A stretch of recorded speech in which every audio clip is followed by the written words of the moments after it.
மன ஆறுதல் தந்திடுமாறு முகம் தருவாய் பக்தருக்கு 100 வரும்.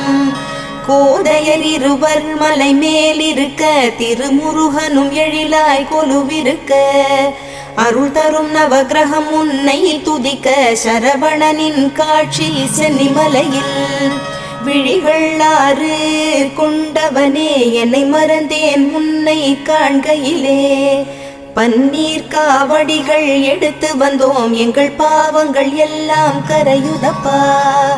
சென்னி மலையின் ஆண்டவனே உன்னை தஞ்சம் அடைந்தேன் பாதத்திலே. வேலும் மயிலும் துணை வந்திடுமே சிவபாலனின் அருளும் உடன் வருமே. குருவாய் வருவாய் கருணை பொழிவாய் முகமாறும் ஜொலித்திட நீ வருவாய். அபயம் தரும் கந்தனின் 6 முகம் பரிவாய் வருமே அருள் தந்தி